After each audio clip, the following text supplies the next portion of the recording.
Bring your chin down just a teeny bit. There you go. Here we go on 3. Smile if you want. 1, 2, and 3. These are the smiles of KDOC residents working on a fresh start. Here we go. 1, 2, and 3. Good smile.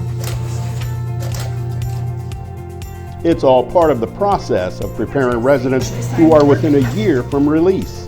Along with gathering and providing certified copies of birth certificates and Social Security cards, KDOC has partnered with the Kansas Division of Motor Vehicles to issue state identification cards. Got my Social Security card, birth certificate, and ID now since I've been here, so it's a plus.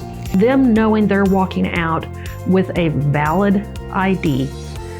I have the ladies at TCF and I have the men at all the different facilities get very emotional about, thank you for letting us do this, because this is the one thing that's a big barrier for us being able to walk out and succeed.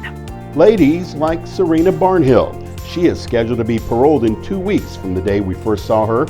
She knows it would take that many weeks just to schedule a visit at the local DMV and get a valid ID.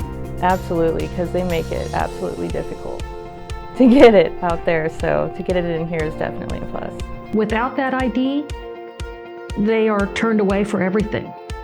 And you start, think of yourself as going out for a job. What's one of the first things that when you're putting in that application, they ask for a valid identification card?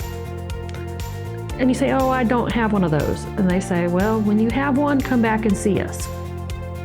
And not just the job, but also you need a valid ID just to open a checking account or rent an apartment, the essentials of reentry. So this is like pocket gold. It unties your hands, because without it, you can't prove who you are. You hear a lot of the valid ID. There was one individual that they said, I'm going to release valid. I get to release valid this time.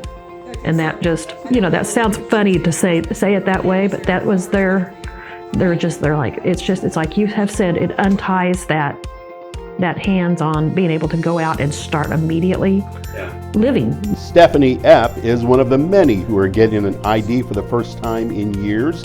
It's been so long, the DMV's system didn't match the pictures from her last ID card. When I was arrested, they did a PSI on me, and all of my charges, like I had over 40 charges for driving suspended.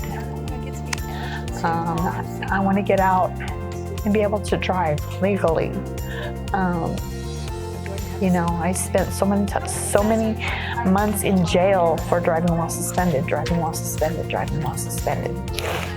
And so getting this ID is one step to get it closer to getting my driver's license. This means that I get to go get a job, which I haven't had a job in over 20 years also, other than being in prison and then when my work release. So it means I get to go get a job. It means I get to work on getting my driver's license. It means a whole lot.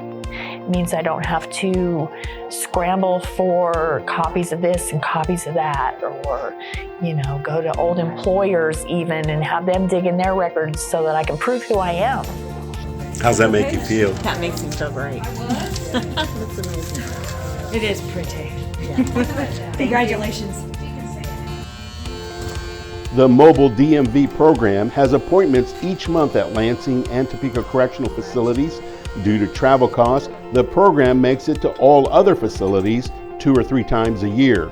But officials with the DMV say the added work and costs are worth the effort to help our residents. We get the list of individuals before they're coming out so we can address some issues maybe they had to get their stuff corrected. So, if we can correct those before they have to come into an office and maybe spend a little extra time, that's always a benefit. Also, just being able to make sure everything's issued correctly to them. A lot of times people don't know what they need or what they need to bring, and they leave, not knowing much, and then trying to figure out where they're going and bringing what they're supposed to bring. It definitely speeds up the process for them. This program has been part of KDOC policy since 2019. It's expected to become law as Kansas legislators are expected to pass a bill where KDOC would provide state IDs, as well as a resume and records of education and vocational training to help with residents going home.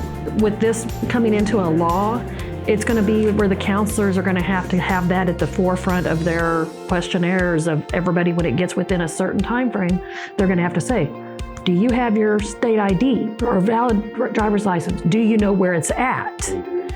And if they're like, well, I don't know, that's where they contact me and say, okay, we need to figure out what they can get and figure out when to get it to them. Finally, we were able to catch up with former TCF resident Serena Barnhill. Living in a halfway house in Johnson County, she enjoys taking walks after getting home from work. That's right, she's got a job. She walked into her first interview with ID in hand, and I got it right away.